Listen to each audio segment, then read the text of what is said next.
Y el problema de la salud, dijimos, no se va a resolver sectorialmente por esta visión, desde este enfoque determinante, desde este enfoque estructuralista. El tema de la salud se tiene que resolver fuera del escenario del sector salud, que está más asignado por la enfermedad, a abrir a un escenario más que tiene que ver con responsabilidad del Estado y la sociedad.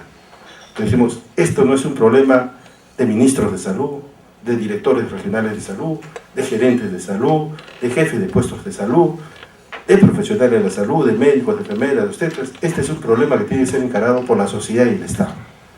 Y desde ahí nos planteamos, dijimos, vamos a ver cómo entonces avanzamos a una propuesta que toque todos esos elementos, que coloque al presidente de la República, al presidente de la región, a los alcaldes, a la cabeza de cambios sustantivos en el campo de la salud, y no quedarnos solamente en el ámbito de la enfermedad. Y desde esa perspectiva dijimos, hay que armar un proyecto de ley, pero que no se quede entonces en la reforma del sector, en la reforma del sistema, en la reforma de la prestación, sino en la reforma de la salud por el Estado. Y ese es el sentido de esta iniciativa. Para eso también dijimos, entonces, ¿cuál va a ser el objetivo de este proceso de reforma? Dijimos, entonces, hay que diferenciar un elemento muy importante. La reforma, los cambios en salud, no solamente tienen que ver para que haya más recursos en salud, sino tiene que ver cómo esa mayor cantidad de recursos posibilitan un derecho que es el que está consagrado en los distintos convenios internacionales en materia de derechos humanos. Y colocamos el concepto del acceso. El derecho es al acceso a los servicios de salud. El derecho no es a tener un papel que te diga que estás asegurado y cuando vayas al servicio de salud no tenga insumos, no tenga medicamentos, no haya profesionales, no haya una infraestructura adecuada, sino el acceso. El derecho es al acceso, en la oportunidad y calidad que uno requiere. En el momento que lo requiere, uno tiene que tener acceso a bienes y servicios de salud. Entonces, eso es un primer elemento que marcó esta idea de que la reforma de la salud con el Estado tiene que permitir el acceso de las personas a los servicios de salud. Pero acceso limitado, acceso con un paquete básico, acceso con un paquete limitado de coberturas limitadas, con un 65%, por ejemplo, como es el aseguramiento universal actualmente, o es el acceso pleno a los servicios de salud. Y de esa perspectiva dijimos, tenemos que fijar como horizonte que el concepto de universalidad tiene que aplicarse a todo lo que las personas requieren para salvar su salud. Y ahí planteamos, si ya la medicina ha logrado grandes triunfos, la medicina ha vencido muchas enfermedades, ¿por qué las personas no acceden al servicio de salud? Y entonces nuevamente volvemos al factor político. El factor político es el que impide que aquello que ya ha logrado ser vencida por la ciencia no puedan tener acceso a los ciudadanos. Y entonces, ¿cómo resolvemos el factor político? Si ya la medicina hizo su tarea, ¿por qué no hacen su tarea las otras áreas que tienen que ver con la salud? En este campo, las áreas de las ciencias sociales, las ciencias políticas, los políticos, los diferentes actores. Y ahí, para nosotros es otro tema, o sea, ¿cómo abordamos esto de manera integral? Entonces, el acceso universal está consagrado en distintos convenios, pactos, tratados internacionales. Podemos enumerar algunos de ellos: Declaración Universal de Derechos Humanos del año 1948, Pacto Internacional de Derechos Económicos, Sociales y Culturales del año 1966, Convención de los Derechos de los Pueblos, Declaración de los Derechos de los Pueblos Indígenas 2007, Convención de toda la forma de discriminación de la mujer, Convención de Derechos del Niño, y así podemos seguir enumerando diversos tratados, diversos convenios internacionales, que muchos de ellos han sido firmados, algunos recientemente, como el caso de la Declaración de los Derechos de los Pueblos Indígenas, pero muchos de ellos en la década del 60, década del 70, algunos del 80, muchos de ellos con más de 60 años de vigor. ¿Y qué ha pasado? ¿Por qué otros países sí han avanzado más? ¿Y por qué nosotros como sociedad estamos más atrasados? Tenemos indicadores por debajo de indicadores de países vecinos incluso. ¿Qué es lo que ha pasado en la sociedad? ¿Por qué nosotros tenemos menos velocidad en alcanzar esos derechos que otros países? Porque muchos dirán, sí, pero hemos avanzado. Sí, pero no hemos avanzado a la velocidad que tienen los demás. ¿Qué es lo que hace que este carro no corra a la misma velocidad que los otros? ¿Qué es lo que está dificultando ese rol? Y eso tiene que ver con exposición de personas a muertes, con exposición de personas a discapacidades. Entonces a nosotros nos parece que insistimos en este concepto, en políticas de Estado. Entonces dijimos, bueno, ¿cómo alcanzamos esa universalidad? Con políticas de Estado. Y el otro concepto es de integralidad. ¿Cómo abordamos el tema de la salud en toda su complejidad, viendo el conjunto de los daños y no solamente de los daños en términos de su análisis en las posibles condiciones que generan esos daños. Y ese es el enfoque de integralidad, de implicar a un conjunto de otros actores y otros sectores para atender la salud de la población.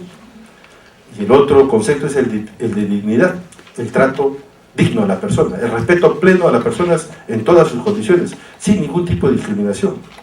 No por ser pobre, por tener otra orientación sexual, por ser indígena, por tener alguna otra condición.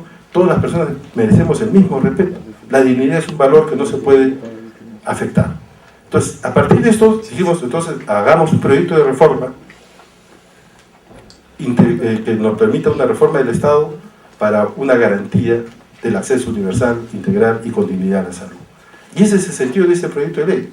Pero este proyecto de ley no tiene sentido si solamente lo vemos como una propuesta que puede tener, con sus correcciones que se pueden hacer, y no tiene sentido si solamente se coloca como un muy buen documento, un documento parcialmente bueno o regularmente bueno.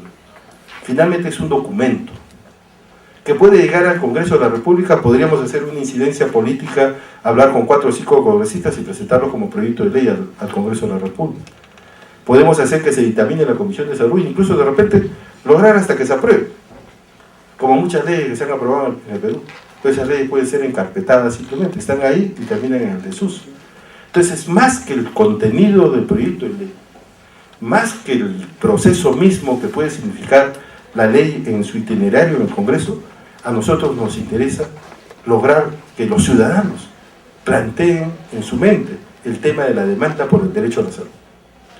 Y ese es el concepto que queremos nosotros cerrar. O sea, cuando hablamos de este proyecto de ley como iniciativa ciudadana, estamos apelando a un argumento que nos da el Estado a partir de la ley de 26.300 de participación ciudadana, que nos permite a los ciudadanos presentar proyectos de ley. Pero más que ese hecho de presentar el proyecto de ley, es cómo generamos un proceso de movilización ciudadana alrededor de los cambios estructurales que tiene que tener la salud en el país. ¿Cómo logramos el compromiso de los partidos políticos, de los gobernantes futuros, alrededor de esta demanda ciudadana? Y cómo somos una expresión de un movimiento ciudadano mucho más importante que realmente logre garantizar una participación activa de los ciudadanos para transformar el sistema de salud. Y ese es el sentido del cual estamos planteando esta iniciativa ciudadana. O sea, queremos, por ejemplo, conseguir más de 500.000 firmas de apoyo a esta iniciativa ciudadana en un proceso de movilización nacional. Por esa razón, porque además es una iniciativa ciudadana, no podía ser esta iniciativa ciudadana escrita entre 4 personas, 5 personas, elaboradas, diseñadas muy bien, pero luego finalmente terminar eso presentándose ahí y luego solamente el ciudadano como adherente. Entonces hemos iniciado a nivel nacional un proceso de consultas. Ya se han hecho las consultas en Tumbes, Piura, La Libertad, Ancash, Arequipa, Moquegua, Tacna, Ayacucho, Ucayali, Loreto, San Martín. Se han hecho las consultas en Ayacucho, y así en varias regiones, y esta semana estamos terminando con este periodo de consultas acá en Lima. Porque la idea es que este proceso sea participativo, recojamos los puntos de vista de todas las instituciones, de todos los ciudadanos, porque esta es una iniciativa ciudadana, que va más allá incluso de las capacidades de Foro Salud. La idea es que en esto involucremos, como también hemos hecho en discusiones, a la CGTP, a la Federación de Trabajadores del Sector Salud, a los distintos grupos, Federación Médica, distintos actores, pidiéndoles su punto de vista, sentándolos en una mesa, discutiendo con ellos sobre estos temas. Porque esa es la idea es que esto sea producto de un frente cívico amplio, lo más amplio posible, que logre colocar el tema de la salud en la agenda, en la agenda del gobierno. Ese es el reto que estamos queriendo asumir y ese es el proceso en el cual estamos encaminados. En estos días terminaremos de elaborar esta iniciativa ciudadana y en el mes de septiembre empezaremos ya con una campaña nacional de recolección de firmas. Pero entonces ahora, en este momento, estamos en el estadio del término de ese proceso de consultas. Por eso es que nosotros nos hemos impuesto, creemos desde Foro Salud, a promover, a ser una entidad promotora, pero junto con todas las organizaciones que podamos irnos incorporando en este camino, a ser una entidad promotora de un proceso que alcance realmente ribetes importantes en términos de lograr finalmente colocar en la mente de las personas el derecho a la salud. Porque en un segundo momento, después de conseguir las firmas, de presentar la iniciativa, no a este Congreso, sino al próximo Congreso de la República, tenemos que tener esa misma movilización ciudadana para buscar vigilar que efectivamente en el Congreso se apruebe este proyecto de reforma, pero principalmente, no solamente porque se apruebe, sino porque se implemente. Y eso es lo que queremos, generar, un proceso de movilización ciudadana con propuestas políticas. Nosotros no solamente estamos levantando el derecho a la salud a partir de la demanda, de los problemas justos que tienen las personas, sino estamos alcanzando también, en esta etapa, alternativas políticas de cambio y de transformación del sistema. Este proyecto de ley nos coloca en el otro escenario, de empezar a pugnar por el cambio integral de la salud en el país. Y esa pugna es la que tenemos que establecer. Para eso está la sociedad civil, para eso están los ciudadanos, para pugnar realmente por cambios y transformaciones importantes en términos de la estructura política y la estructura social.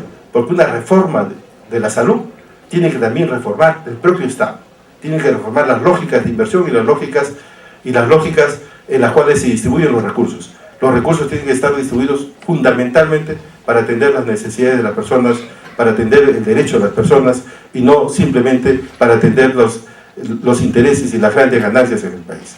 Desde esa perspectiva, de un enfoque de derechos humanos, es que nosotros queremos desarrollar esta estrategia y esperamos en este proceso tener la contribución de todos ustedes con sus ideas, con sus aportes, pero también con la capacidad de movilización que tiene cada una de sus organizaciones. Muchas gracias.